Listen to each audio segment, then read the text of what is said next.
Restoring Illinois to greatness. This is Illinois Rising, presented by the Illinois Opportunity Project and hosted by AM 560's Dan Proft. Dan back with Joe on this edition of Rising. And to Joe, since civility is the watchword of the day in our politics, interesting, this story comes to us from our friend Ted Dabrowski, who's the president over there at wirepoints.com.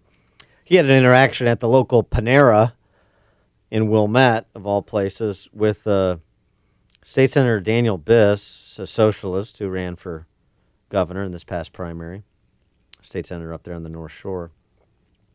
Sort of remarkable to be accosted by your state senator when you're trying to get a bread bowl of soup. Yeah, as a private citizen. Ted just going in for lunch. And so Ted's standing there, and Biss comes over with a female colleague. Ted tells the story, and he recounts it at wirepoints.com if you want to read it. And he just points out Ted Dabrowski to this female colleague. He's with, "Hey, you're Ted. That's Ted Dabrowski. You're Ted Dabrowski." And he's like, "Hi, Dan." And Dabrowski extends his hand. They shake hands. He's like, and then Biss continues to have a conversation with the female colleague, pretending Dabrowski isn't there, sort of thing. This is a terrible person. This is a really bad person, he's saying to the female. We're going to destroy them. We're going to destroy them.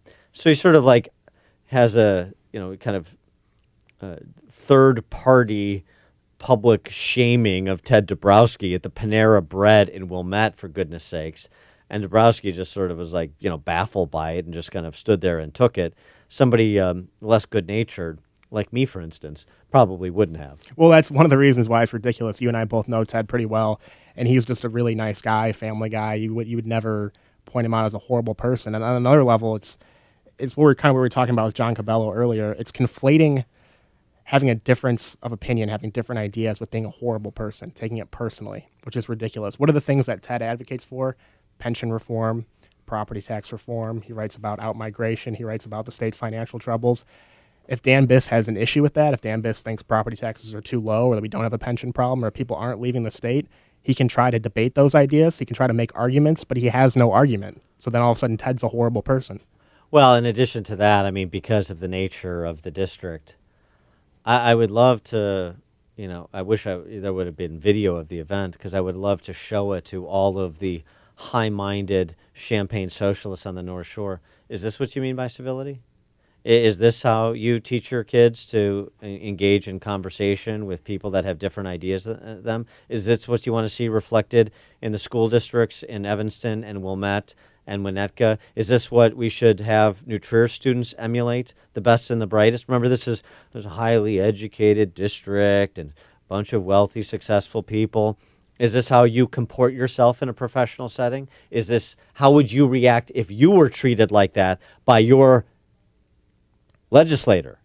I'd love to get the answers, because, they're very much like Dick Durbin, these Champaign socialists. They like to make paeans to civility, and they tolerate barbarism as long as the barbarian is of the right persuasion and the target is of the right persuasion. And I think in posing that question, you also have to ask, do these kinds of tactics change anyone's mind? If we're really going to argue about ideas and you want to advance certain policies, are you changing anyone's mind by going into a restaurant and saying this person's a horrible person? Just a few weeks ago, too, on the national level, Ted Cruz and his wife are out to dinner in a D.C. restaurant, and a group of protesters comes in and starts chanting, "We believe women." I understand their cause, but are you changing Ted Cruz's mind on Brett Kavanaugh because you interrupted his dinner? What's the end game here when you're just going in and accosting people when they're trying to live their everyday life? Well, the hope is, if there's any future for civil discourse, is that you would change some people's minds.